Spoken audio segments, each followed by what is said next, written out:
Here are 5 indie comic books that you need to add to your pull list.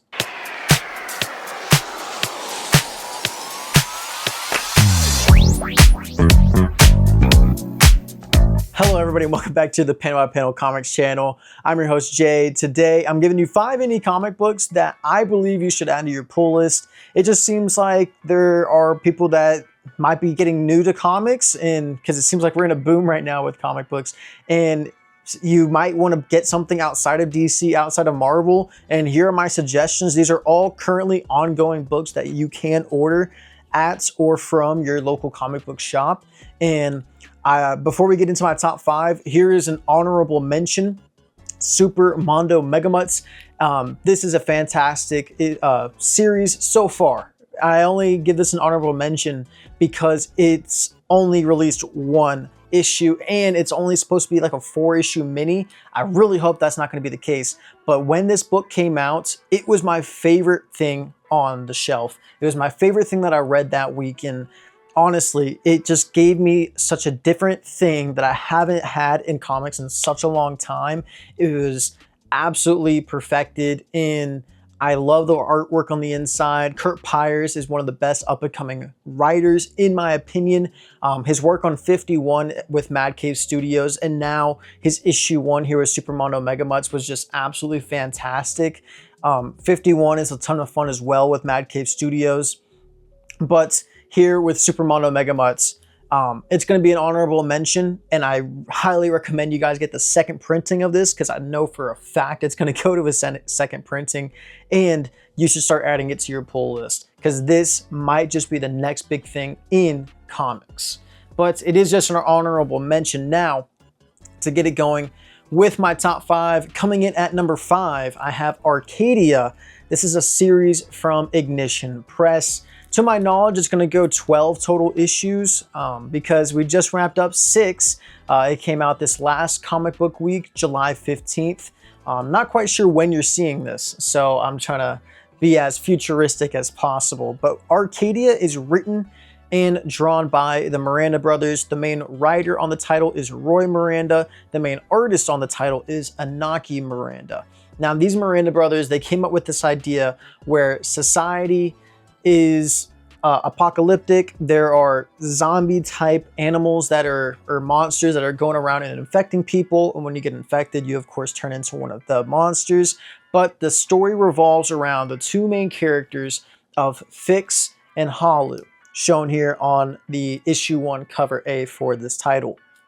And they are 2 people in this apocalyptic society, and they start falling in love with each other, but there are road bumps that they go along the way, and they want to make it to the lost city of Arcadia, hence the title of the book. Arcadia is this place in this apocalyptic world that is shown or theorized or conspirized, whatever the word is. Essentially, Arcadia is a city that has been told that you can live immortal in this world of Arcadia. Now, is it true? Is it real? Who knows? But Fix and Halu, they want to go there, and they get help from this character called Mr. Rauk, who you will later meet in, I think, issue 2 or issue 3. And there's this device called a Neuronauton, and when used on a human or a character in this book, in this world, you get a glimpse into what they were before this apocalyptic event happened. And when this event happened, the only way that you can live is with a power gem that goes in the middle of your head, and that's what the Neuronauton would use to try to get your past memories from your previous life that you lived. And I love the concept of that, and it brings out a ton of emotion when it is used in this book. It's one of the favorite parts of it, and this book also has these little QR codes that you can scan to listen to a soundtrack throughout this book. And I think that enhances the reading aspect of this book, and it's not necessary to have it, but it's highly recommended, especially by me. And Ignition Press is really just one of the best independent publishers going right now. If it's not Image, I'm most likely to pick up an Ignition Press book. Arcadia is my top pick from them. It comes in at number 5 on my top 5 indies that you need to pull. Coming in at number 4, I am going to recommend Ben 10. This is the cover E for issue 1, but Ben 10, you all probably know it. Cartoon Network, I mean, one of the best cartoons that I had to watch whenever I was growing up as a kid, whether it was the first rendition or the second rendition, whatever you want to say.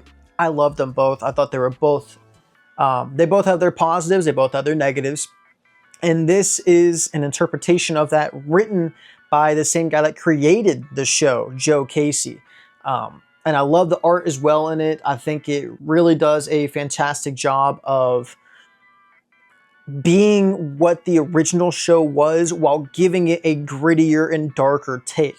Now, this definitely does have more of a, I feel like, parasitical aspect to it, because the Omnitrix is almost like a parasite. It gets attached to Ben and he can't take it off. It's not like a watch. It's more like it is a part of his body now. It's literally his skin, is what it appears to be. And you still get the same villains. You still get to see Ben 10 transform into these different aliens, whether it's Diamond Head, Four Arms, I believe his name is Diamond Head, I just call him that, Four Arms, and many, many more. It's different. Every character is drawn different, given different characteristics or different personality traits that are still holding up to the origins of the character, but giving it this new, fresh take.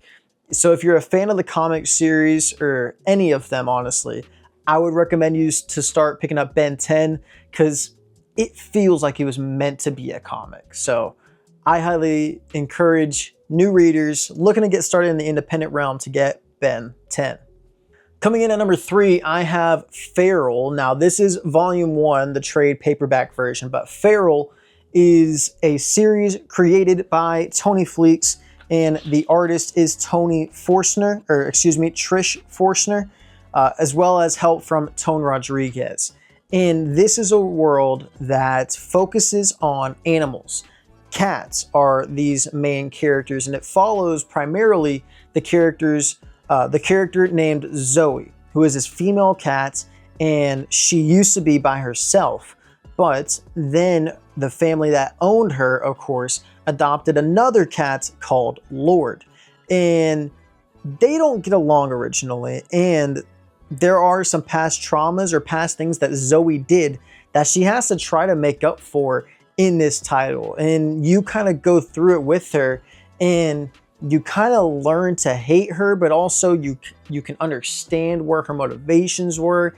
There's reasons behind why characters do things in this book that make it more able to read. Because sometimes when you're reading a book, the most annoying thing is when people can't grow or own up to whatever they did. But this series does a fantastic job of letting the characters grow, whether it's letting them mature more, whether it's letting them dive deeper into evil, whether it's them trying to find what are their moral compasses, where are their loyalties, and where do they lie.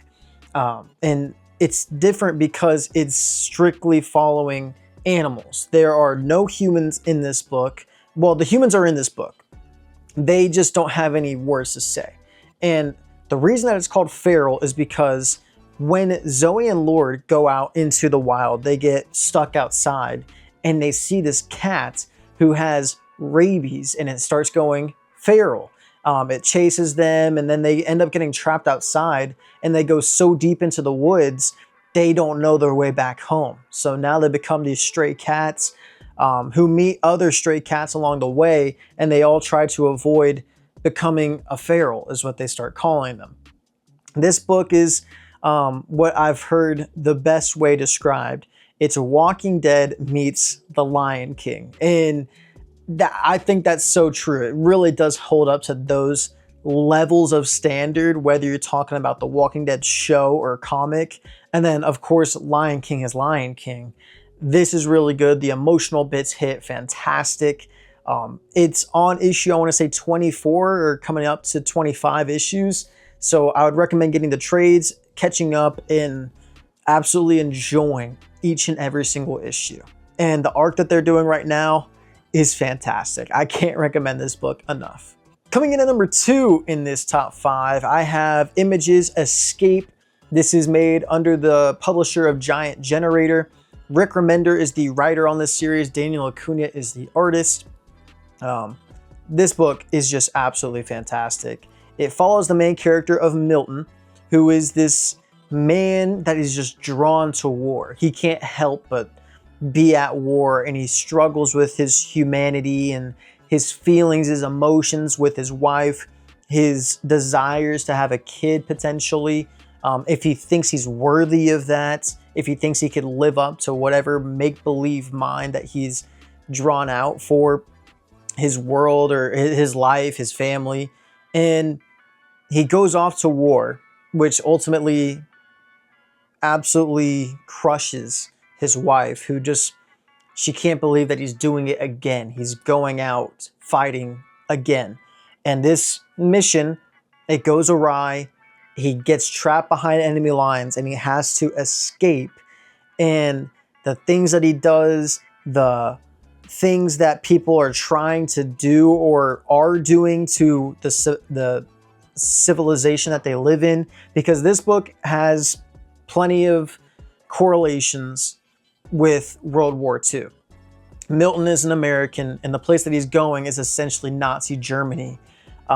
That's the way that it's depicted in this book, in this series.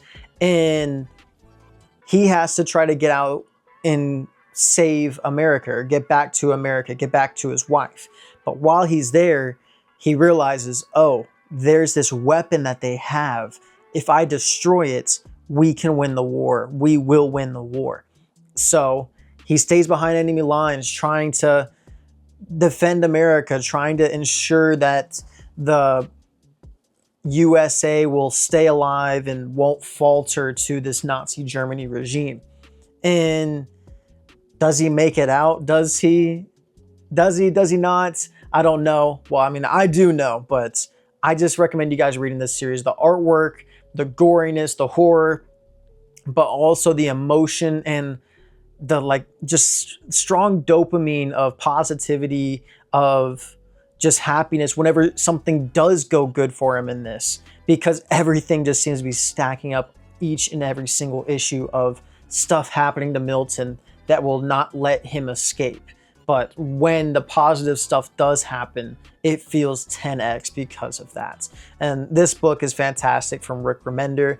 It's from Image, Giant Generator. It's still an ongoing. This is what the issue 1A cover looks like.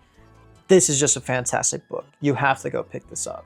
And my number 1 independent comic book that I recommend you pull is American Caper. Now, this might come off as a surprise. This is from Dark Horse Comics, written primarily by Dan Houser and Laszlo. And the art is primarily done by David Lapham. Now, this is a series written by co-writers, or I just know that they wrote most of, if not the entire story of GTA 5 with Dan Houser, and I believe Laszlo helped. I don't quite know, but they do a fantastic job of bringing that GTA energy to this series. It is primarily focused around this family in Verona, Wyoming, in the middle of nowhere, and it follows this family where Marty is the father figure, supposedly, and I say father figure because he is a dad, but he really, really is a terrible one. He gambles away his money. He is an alcoholic who tries to love his wife as much as he can, but his wife, Marnie, is one of those people that believe in the deep state, that the world is corrupt, that everybody's out to get you, and that they need to do something about it to make sure that they won't rise up and take our lives and take our jobs and stuff like that. And they have a father, a son and a daughter who also are in this family. And the son is just absolutely just not there. He lives on the internet. He does whatever he wants, and he isn't really shown too much, but he is a utter brat. And then the daughter of William and Marty, or it's actually William. I think I was saying his name is Marty. His name is William. William and Marnie. William, anyways, is kind of the punching bag for their daughter, who lives in Brooklyn, but she has a very positive outlook on the world, but she's kind of one of those people that thinks that the world should be sunshine and rainbows 24/7. She's what people would call woke, to the worst degree. And they don't like each other, but she tries to love her family as much as possible. But things are happening in this city, Verona, where the neighbor's doing some crazy stuff. There are business things that are going around showing corruption in City Hall, in just all of America, showing that there is some bits of truth that Marnie is looking up on the internet. And the FBI is involved. It's just a huge, huge world that you are trying to ingest. And it feels like I am reading a version of what if GTA 5 took place in the middle of Wyoming, in the middle of butt-F nowhere.